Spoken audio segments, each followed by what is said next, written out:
This is the Komodo dragon, thought for centuries to be a mythical monster, but it wasn't discovered until 1912. The giant panda, the first living specimen, wasn't captured until 1936. The okapi was also believed not to exist until 1900. In the last 100 years, 3 legends come to life. Are there any left? I'd never seen anything like this before. Stood maybe 7 feet high and had hair all over it. I've heard my parents and different ones talk about him. They have a name for him, Lekitlega. That's what they call him. You could actually holler at certain times of the year, and this thing would answer with a guttural tone. It was an extremely tall giant. His legs seemed to be long for the size of his body, even though he was tall. Giant strides.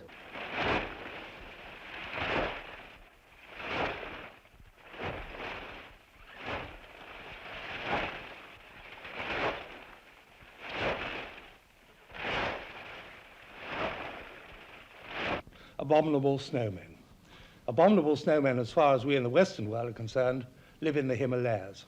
But the evidence for their actual existence is pretty unscientific, pretty tenuous. We have footprints, eyewitness accounts, and a few odd and rather doubtful skull caps. The image that's come down to us of the shape of these creatures is rather like this. They're usually depicted as big, hairy, heavily chested creatures with long arms, short legs, rather ape-like in proportions, with a crest on the top of the skull and a big toe that sticks out separately from other toes. It's a surprise for most people to learn that legends of the abominable snowmen and their kind occur all over the world, and including, of all places, North America. Now, perhaps it shouldn't really be a surprise, because wherever you get snowman legends, you get areas of wilderness, particularly mountain wilderness. And mountain wilderness is something that North America has plenty of. The west coast of America is characterized by vast blocks of mountain ranges running generally in a north and southerly direction. They form a barrier between the Great Plains of North America and the orange groves of the Pacific coast. Now, California, to most people, is the sophisticated Sunset Strip from San Francisco to San Diego. But in fact, California's 160,000 square miles is largely uninhabited mountains and deserts. North of California, the state of Oregon is even more of a wilderness. Only 2 million people live in its 100,000 square mile area. Further north still is Washington, a state the size of England. Again, much of it wilderness. Across the 49th parallel into Canada, the wilderness continues, with its spectacular forests, its snow mountains, and its vast waterfalls. This is all Bigfoot country, much of it unexplored and unmapped. When one realizes this country has really only been open to settlers for a little over 100 years, and that most of the population live on the coast and in the fertile valleys of the low coastal mountain ranges, it's not really difficult to accept the possibility that creatures unknown to science could live there in perfect solitude and safety. That the potential for even quite a sizable population of big feet is there, nobody would deny. But of course, this is not any sort of a proof that such creatures exist. Into this wild and empty Bigfoot country has come rather an unusual cowboy leading a rather unusual posse.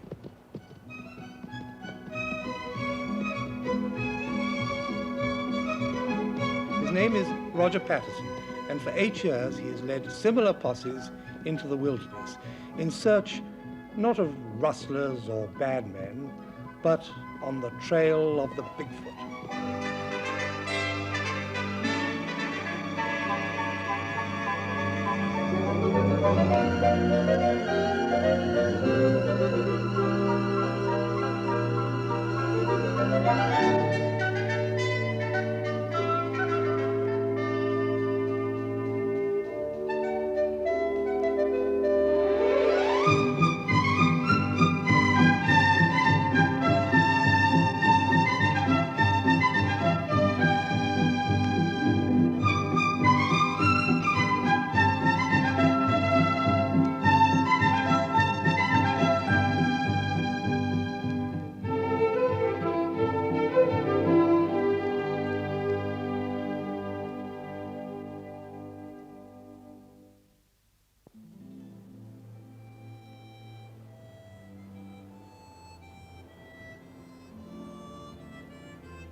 His method of tracking down a Bigfoot is reminiscent of looking for a needle in a haystack, but on a recent occasion he did, in fact, turn up a needle. But we'll come to that in a moment. First, let's hear more eyewitness reports. Well, I'd been hunting up out of Spokane, and we hadn't got anything, so we stopped at one more spot to check it. Just as I got into the head of the canyon, I happened to glance back to one side, and there this thing was. And so when I started to turn, well, it turned and walked away from me and got into the brush real quick, and I thought then that it was a bear up on its hind legs that had maybe had a trap on a front foot or something and had run on its hind legs. So then of course I took right in after it, and I went down the canyon a little ways, and I come to another opening, and this thing was standing right out in the opening, like it was waiting for me or something. And when I come busting out into this opening, he just standing there looking at me, and I seen then that it wasn't a bear, and because it was tall, maybe 7 foot, had hair all over it, was like a man. It didn't look like an ape. It looked more like a man. You know, it didn't have the real short legs like an ape, and it walked upright, swung its arms when it walked, and you know, it was just too human to be an ape or a gorilla or something like this, but still, it wasn't a man, you know, and we just didn't know what the heck it was. As we, Lonnie and us was approaching this curve in my Volkswagen sedan, Lonnie was sitting in the seat behind me when he tapped me on the shoulder, and he said, "Look at there." And I looked over here in this ditch line quickly. We wasn't doing probably about 35 miles an hour, and we seen what we thought was a bear. Upon raising up and the Volkswagen setting low like it was, and being on the lookout for any cattle or what on the road, we seen quickly what looked like a bear. But just as we was right dead on it, out of the corner of my low windshield, the thing raised up and looked right directly at us. We have since found that through many years, this seems to be a crossing for this being, whatever it is, here in this area at certain times of the year. Well, I know that there is a Bigfoot because I've heard about him all my life since I was a little bit of a girl. I've heard my parents and different ones talk about him. They have a name for him, Lekitlega. That's what they call him. And as I always say, I'm not scared of him because to me, in the way I think, he's just another person. I'm not a bit scared of Bigfoot. I can go out anywhere alone on the mountains here. I'm never scared because I've heard about him all my life. My wife and I were camping up in the mountains, and we drove into a lake called Todd Lake up in the Cascade Mountains, which is about a quarter of a mile across. We drove in there and got out of the car and started looking around for a place to camp. It had been raining, so we were trying to find a dry place. Well, while we were looking, it started to rain again. So the storm being a thunderstorm, we thought it would be over soon. We got back in the car to wait it out. We sat there in the car looking through the rain-covered windshield out across the lake. Across the lake in a meadow was a tall figure. We saw that and we couldn't believe our eyes. So to see better, we got out of the car to look at it directly. And this figure appeared to be about between 8 and 11 feet tall, standing across the lake. We thought it might be an elk standing head-on, but there were no horns. But in getting out of the car and closing the door, he probably heard us because he started striding over to the edge of the meadow into the trees. And when he turned and strode across there was no question. It was not an elk. It was an extremely tall giant. His legs seemed to be long for the size of his body, even though he was tall. Giant strides.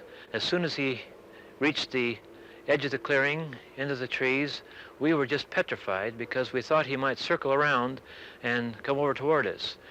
We jumped in the car and tried to start the engine. I flooded the engine. It wouldn't start, and we finally got it going, and we drove out of there just feeling completely scared. Never been so scared in my life. Well, I took off in the morning up in the hills for picking huckleberries. This place that we're going to is a place they call the 6 Mile Lemon Pass. Picked for a while, and as I turned around, saw a creature standing there looking at me.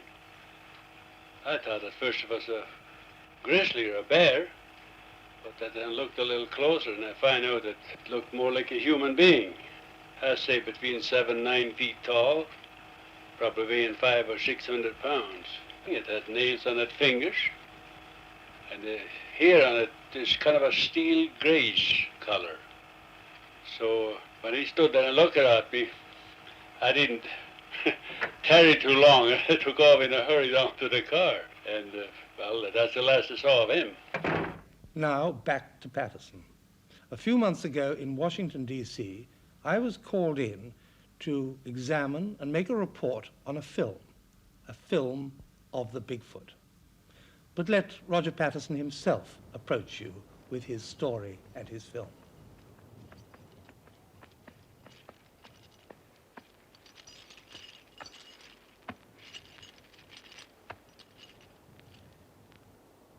In 1967, the 20th of October, myself and Bob Gimlin were going into Northern California area. It's in the Humboldt County there. And this is about 40 miles back in the wilderness. The nearest little settlement is a town called Orleans. There's approximately 17,000 square miles in there that are unmapped. And it's a very primitive area, very rugged area. We had been in this area trying to find evidence of the giant creatures called Bigfoot or Sasquatch. And we had been in there about a week and a half. We were camped on the Bluff Creek there. This particular day we had started up Bluff Creek and had gotten about 4 miles or so from our camp. And we had started to come around a bend. I was riding this little horse here. His name's Peanuts. And he shied and jumped backwards and reared up. And as he did, I tried to pull him down, and as I did so, I pulled too hard and we both fell to the ground. I was able to get up, and as I held the horse by the reins and come around him, I then looked over to my left and I seen this creature. And it was standing by the creek there about 120 feet away from us. And then it started moving away from us, walked up the bank and turned around, looked at us again, and I was able to get into my saddlebags and get my camera out and start shooting pictures. I yelled at Bob to cover me in case the creature did turn and attack us. At this point, when I was able to start getting pictures, she had walked up the bank and was going on across this sandbar. Well, I ran directly at kind of a 3/4 from towards her, actually, and run across the creek. I was able to come up on the other side, and I got some fairly good pictures. The creature was massive. I would say that it was 7 to 7.5 feet tall and probably 350 to 500 pounds. It was taking an average of 43-inch stride walking, and they measured 14.5 inches long, each print, and 5.5 inches wide. Bob Gimlin had seen this thing much better than I did because he was looking at it directly and I was trying to look through a camera. However, I could see it plain enough, and it was quite a great moment for me. Now, before we examine this film in any more detail, I'd like to call in some expert witnesses, and in particular, one who spent the greater part of his professional life in the pursuit of monsters. Now, he's also written some very entertaining, very amusing books dealing with snowmen of all sorts, kinds, and shapes. Ivan T. Sanderson. Now, I asked Ivan, first of all, how closely the Californian Bigfoot resembled the idea that we all have of the Abominable Snowman. Well, first of all, let me clear the air on one thing, if I may, John. I don't think that this is an abominable snowman of any type, and it shouldn't be called that. But we simply use the term because it's a term people know. Just how long have the stories of the Sasquatch, Bigfoot, been current? Well, current amongst Europeans ever since they first got there. They began to hear about them. And there are some reports of miners having been attacked by these creatures way back in the 49ers, and all that, 1849. But, of course, the Amerindians, whom I've spent many, many days and weeks with, all the way from the Alaskan Panhandle right the way down to Central California. They just roar with laughter at any outsider who doesn't believe in these things. And their traditions are absolutely completely full of them. So, of course, if you step over the Canadian border, it goes back even further. And we have one very astonishing case up there of Jocko, but I don't know if we've got time to tell you about him. Oh, I think we have. And I think I'm right in saying it was in 1884 when they were building, no, they had already built the Trans-Canada Highway. As the train was pulling up the Fraser Gorge, a strange furry creature was seen lying by the track. The engineers stopped the train, and after a hair-raising chase over a rocky bluff, the creature was captured. It was taken to Yale. The Daily British Colonist described Jacko, as they called it, as being 4 feet 11 inches tall and weighing 127 pounds. And there the story ends, for no further reports have ever come to light. What happened to Jacko remains a mystery. But this was no isolated case. Bigfoot stories have existed in the folklore of the American Indians for so long that he takes them for granted. But as the Wild West was tamed, the white man came across Bigfoot. The stories began to pour in, and they haven't stopped yet. In 1864, a surveyor with the Hudson's Bay Company had huge rocks hurled at him by a large, hairy creature. He escaped unhurt, but in 1890, footprints were found round a mining camp. The miners set out to track down the mysterious intruder. On returning, they found the mutilated bodies of their 2 guards, apparently beaten to death by being repeatedly thrown to the ground. Theodore Roosevelt, once President of the United States of America, wrote of a similar story in 1892.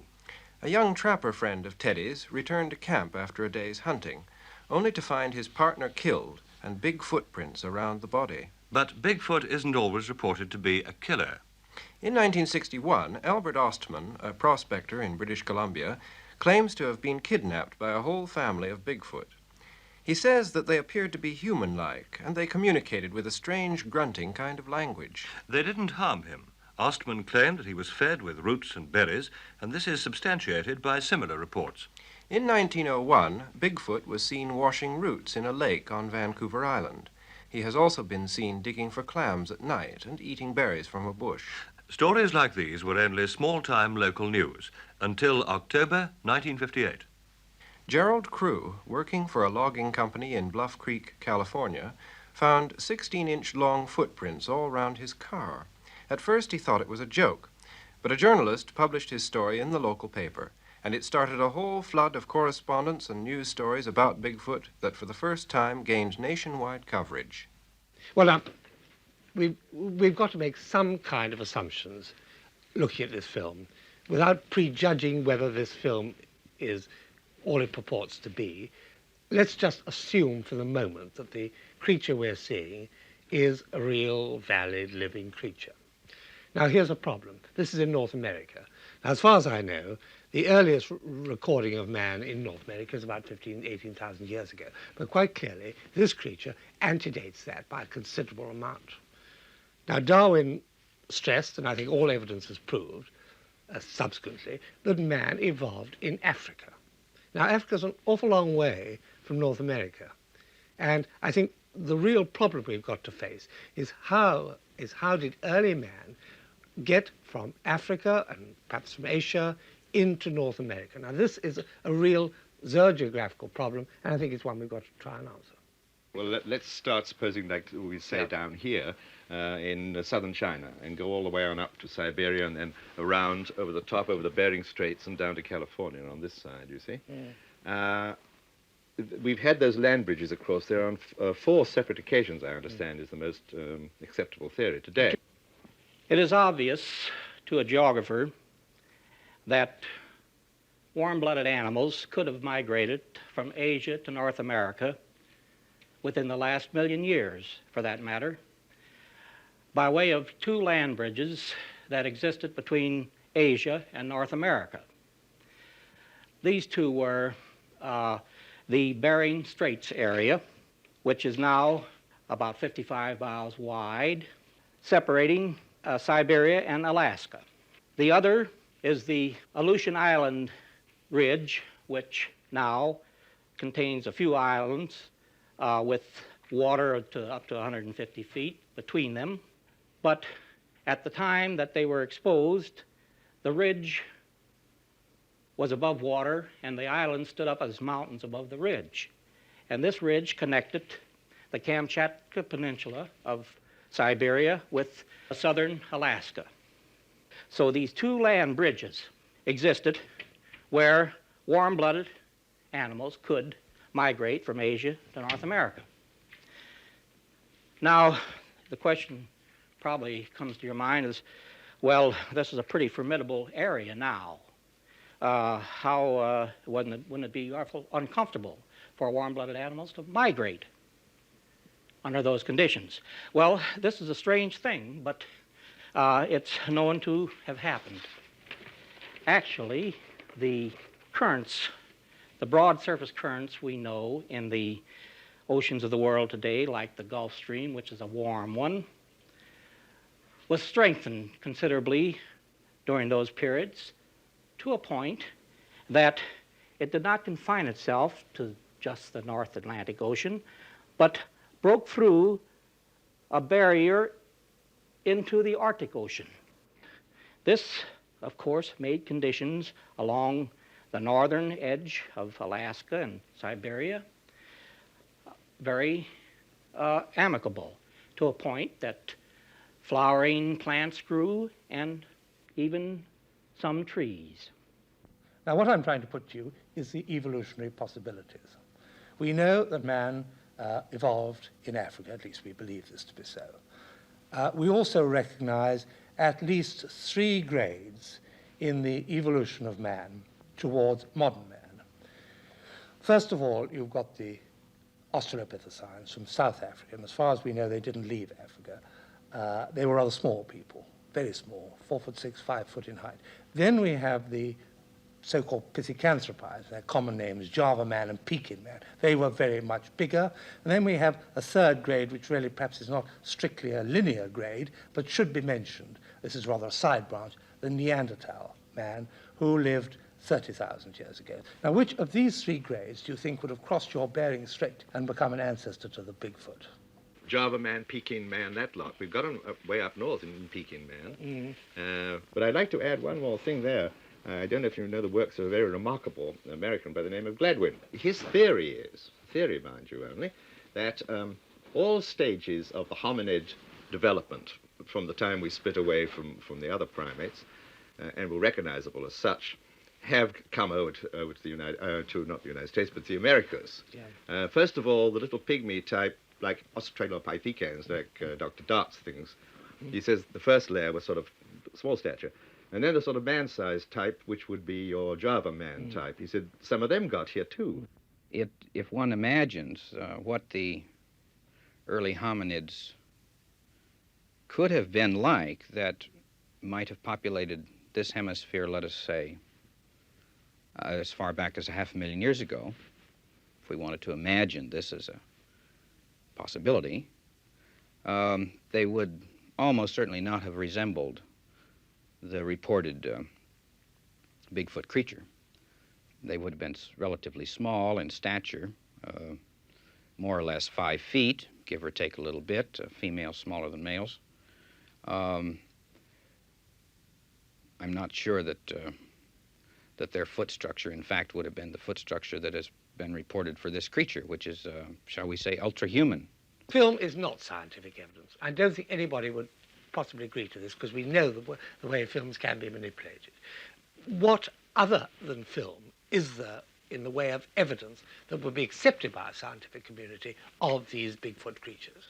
Well, we have hairs, alleged, and in my opinion, very much alleged, bunches of hair that have been found stuck into bark on trees at a certain level. And some of those hairs, as a matter of fact, have been examined, and we can't match them. But you'll have to get an expert on hairs, a trichologist, to do that. Now, by examining hair, one can not tell whether a hair which appears to be human is really human, because there is so great a variation in hair and in this scale makeup that in various parts of one human being, the diameter of the hair and therefore the scale on the cuticle may be of various sizes, and this would overlap with many animal populations. On the other hand, in some cases, you can tell whether hair is definitely non-human, because the coloring material may be in the medulla or in the cuticle. And the coloring material in human beings is always, or almost always, in the cortex. Therefore, in some instances, as in the case of hair which was sent to me from California a few years ago, we were able to ascertain that the hair was not primate or human being, but in essence, we believe it belonged to a moose. Secondly, there are a number of droppings, scat, they call it in America, or feces and such, which have been found. But what interests me about those most of all is not the scat itself, but the parasites found in it. There were eggs and larvae of certain nematode worms. And if I've just got a moment to try and put over the significance of this. There were two different types of these parasitic worms. Now, I might stress the parasitic worm cannot swim the Pacific. Yet these parasitic worms are found in pigs and human beings in southern China, as you'll see from the map. It's quite a long way, all the way up to the Bering Straits and all the way down again, because they aren't found again until they are found in pigs imported from China, in California, and in a few Amerindian tribes there have been reported from, and in this scat. Now, that to me is one of the most significant points of all. I think it's a very good point, but conceivably there could have been some kind of vector, some kind of animal that carried this particular type of nematode worm. It could be, and but it had gotten around too, and it couldn't have been a marine animal, I don't think. Yes, but it's circumstantial evidence. I think it's perfectly good evidence, but it is circumstantial. I think the only thing that is not merely circumstantial is, of course, the foot tracks, because it is in the circumstances, not under the circumstances, in which these foot tracks were found. Let us stick to Northern California. It would be almost impossible in a very high percentage of the cases, and don't forget there are hundreds of reports, thousands now, for them to have been made artificially. Overall, is there any similarity between all these footprints that you've seen? Do they seem to belong to the same group, same species? Well, in my opinion, there is, but I'm not an expert on feet. They seem to me, I pin that on them all being so very hominid in appearance, but there's a number of points and some casts which we've got here, John, that I'd like to ask you about, as you are an expert. Well, what about size? I mean, is there any variation? Well, I just only today heard that they have found ones only about yay size. Oh, for goodness sake. Running along beside some of the big ones. And of all sizes, from about the size of a human hand, which I presume might be a baby or a youngster who just walk, toddler, up to the biggest one that I've ever seen, which is this chap here, which is actually 22.5 inches long. Can you go really see what's going on? What sort of soil was that found in? It was very, very firm clay mud, as a matter of fact. Now that's a really big one. This one here we've got seems to be something a little more. I mean, we can begin to accept this one. This is sort of astronomical. This is big, but at least one can begin to see that, you know, it's not so utterly outrageous. Would you think this is fairly typical of these things?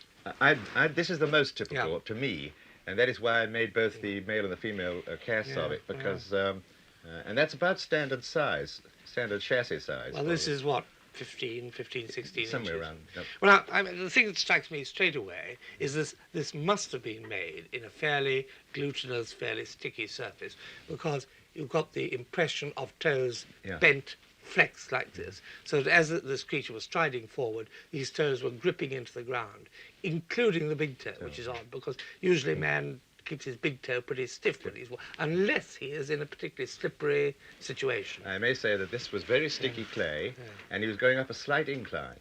Well, this is just exactly what you'd expect, isn't it? The other thing I notice about it is, and this supports the veracity of this particular print, is that you always get this particular characteristic in the human footprint of a deeper print on the outer side of the foot. Here's the little toe, this is the outer border of the foot, and here you've got a very much deeper imprint than you have here on the inner side, because man tends to take his weight on the outer side of his foot. Sort of roll over. He rolls from the outer side towards the big toe, and his final sort of takeoff in his stride is from the big toe. I'm interested in footprints because footprints tell you such a remarkable lot about the animal sitting above the foot, as it were. You can tell a great deal about its height, you can tell a lot about its weight, you can tell something about its posture, and you can tell how it walks. Now, Patterson, if I remember rightly, measured this in this particular creature that we saw in the film, and he states that the stride was 43 inches, which is quite some stride. If you try to do it yourself, you'd really be stretching your legs out in order to get that distance. And I think this might be worth bearing in mind as we watch another run-through of this film at ordinary speed.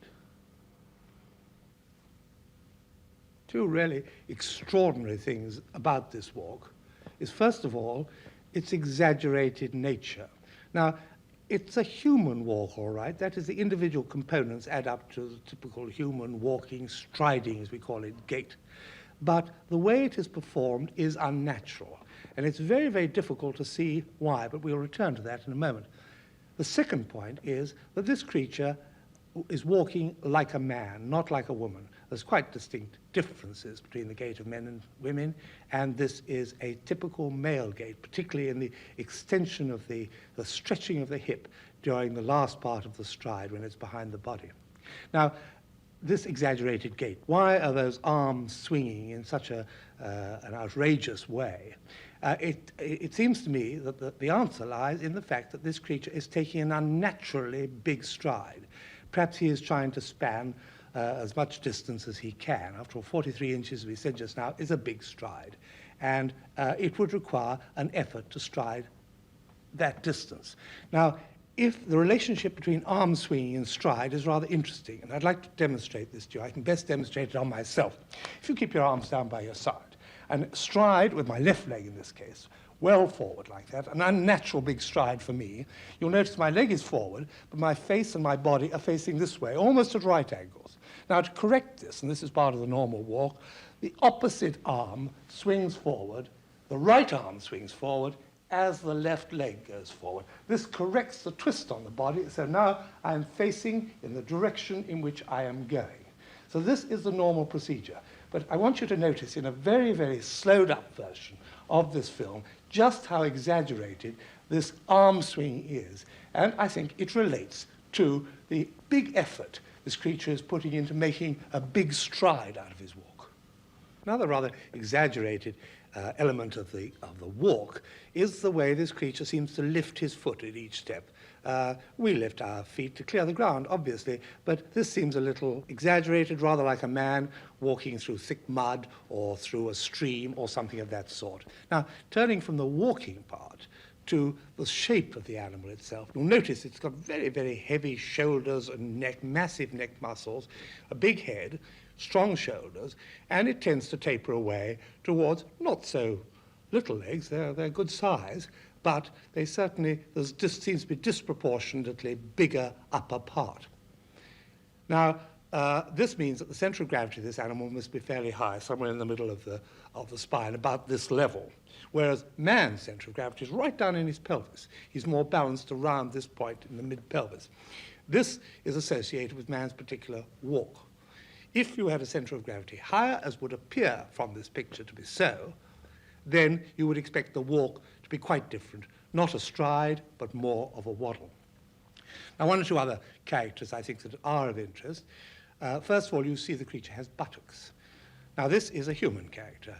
Among the primates, only the human primates have got buttocks, and this is related to their particular way of walking and standing. The other point is the opposite side. It appears to have, you may have seen, large, heavy, pendulous breasts. This is in spite of the fact that I said just now that the gait was very like that of a man. It certainly, on external evidence, appears to have these breasts, and they're hairy breasts, and we'll hear more about those in a moment or two. Finally, I think you probably can see that the top of the head seems to be rather conical, rather pointed. Now this, if it is what it appears to be, should represent a bony crest on the top of the head. I think in this gorilla skull, a male gorilla, you'll see that there is a quite marked bony crest. This is rather a young one, and in the full adults, the crest is perhaps 1.5 inches high. There's also another crest here. This closed with hair would, in fact, give a sort of conical appearance to the head. The reason you have a crest is because of the small brain case and the heavy jaws. Heavy jaws requiring big muscles requiring lots of bone to become attached to. A small brain case doesn't provide enough bone, so you grow a bit up here and up here for attachment of those muscles. Now, I've pointed out to you quite a number of inconsistencies related to the skull, related to the posture, and related to the walk. And it's just these sort of scientific observations that have created an atmosphere of healthy skepticism among other scientists who've seen the film in America. I have been most impressed with the fact that this creature has one anatomical feature which, if indeed it does exist, is the only one in existence. The animal has large pendulous breasts which are covered with thick fur. Now, if this indeed does exist, it is most unique, because all living mammals, even the most furry ones, have breasts which are quite naked. That is, they're not completely naked, but they're covered with very short hair. But what strikes me, and what gives me such skepticism, is the peculiar configuration of a gorilla body and gorilla upper limbs and trunk, gorilla head, and human lower legs. The only real thing we can work with is the photograph and the footprint. Now, I've looked at the photographs, and one thing I think I noticed is that the sole of the foot does not have the characters of the footprint. Rather looks like an old pancake to me with no sole characters in it. I had seen also 2 alleged casts of footprints of these animals, and my suspicion that these were trumped up in some way were confirmed by the fact that there seemed to be no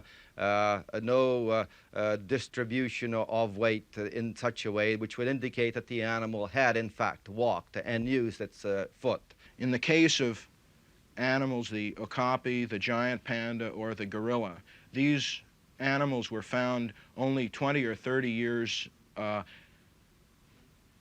after the theory of evolution was put forth and substantiated. But there are 100 years now of people systematically hunting around for fossils of all kinds, and there is no evidence anywhere of a giant bipedal hominid. There is only one hominid, and that's man.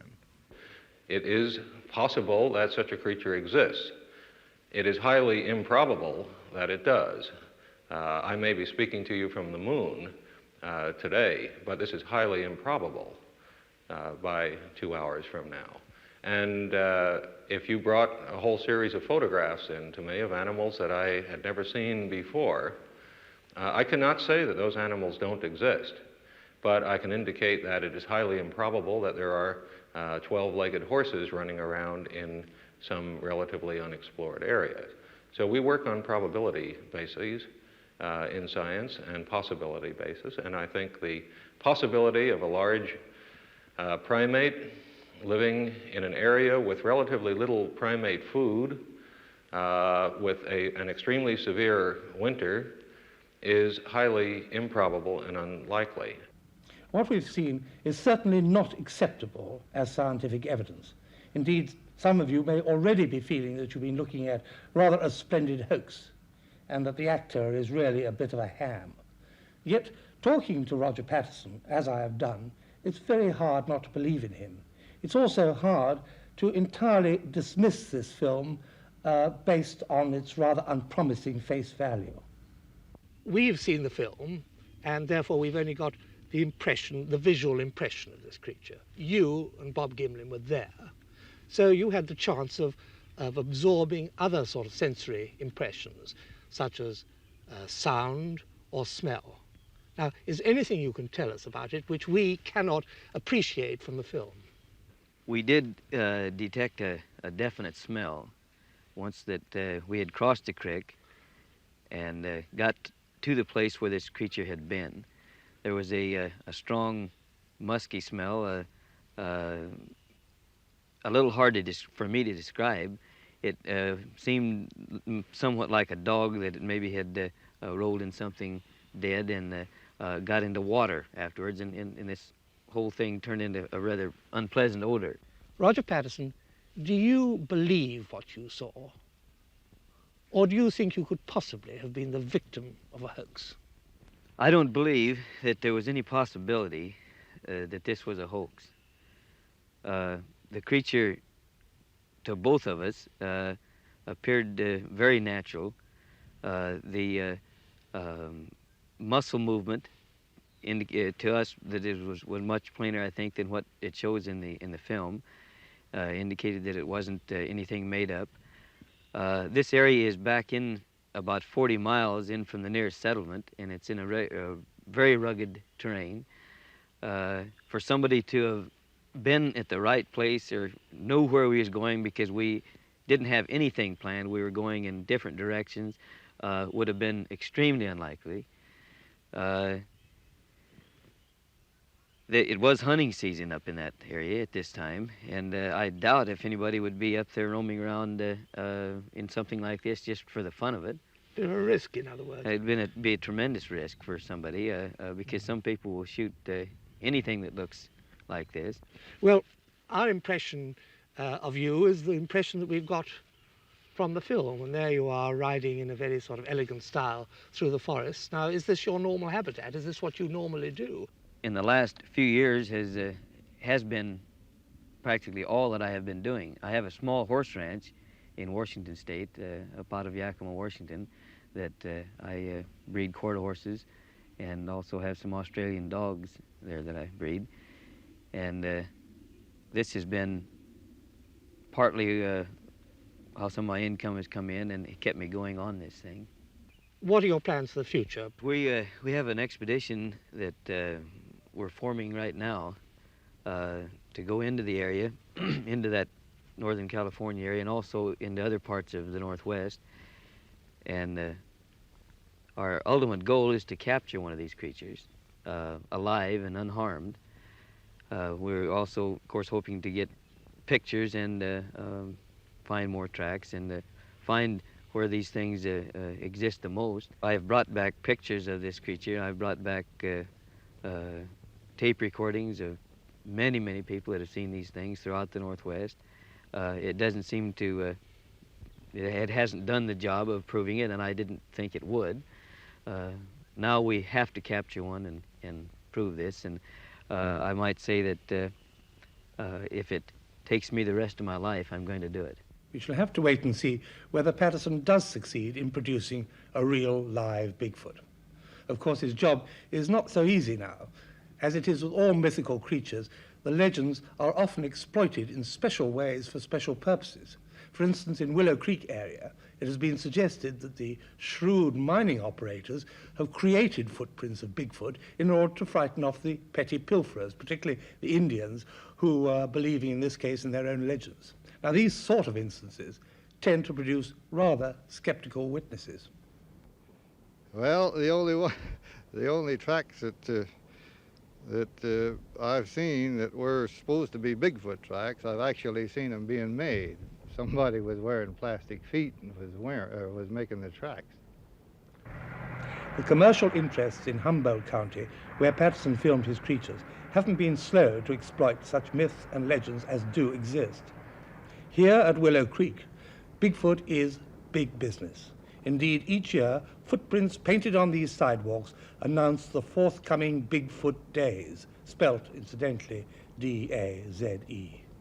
and the natives paid tribute to a life-size redwood statue of their patron saint, who symbolizes a hopeful prosperity for locals only too anxious to fulfill the tourist curiosity. Willow Creek aims to be a big Bigfoot tourist center, but one can't help thinking, looking round at the vast empty mountains that encircle the place, that the joke might, just might, eventually backfire. Is there a Bigfoot? Personally, I'd like to think there was. If it exists, it is, by all accounts, human or subhuman. It's a nice thought, but would that make it an American citizen? Would it in fact get the vote? Well, before we get too facetious, even if we have made up our minds about Patterson's film, and I'm sure most of you have by now, should we really discard the idea of an unknown animal, perhaps even a human animal, living in the wilderness of America? From my point of view, it's good scientific policy to keep at least part of one's mind open. And I've allotted about 5% of mine on this particular issue. Now, in this brief survey, we've asked all the participants what their views are. Now, I wonder what yours are.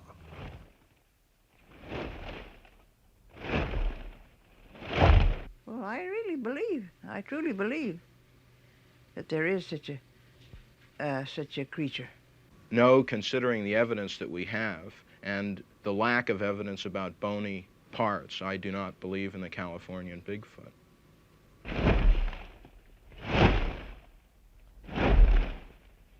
I don't care what anybody says. There is something that is here in Northern California, and I have seen it myself. And until I have some tangible evidence, I don't believe that such a creature is a living mammal in Northern California.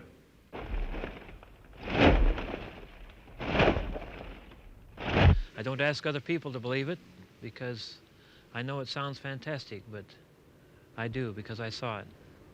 I should like to very much to believe in it, but I do not.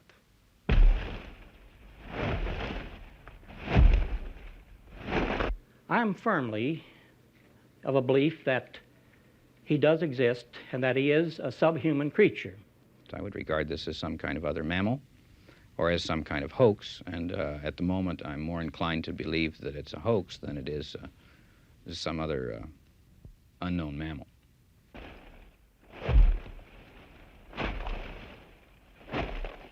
Definitely. I saw one. No, I don't believe in Bigfoot at all because, in fact, I know better. There isn't any such thing.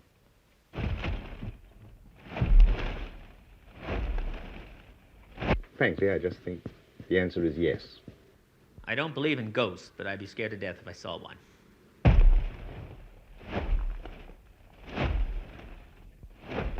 I realize that the conception of these giant creatures, they're called Bigfoot, is a fantastic subject, and a lot of people scoff at it and don't believe it, but I believe it.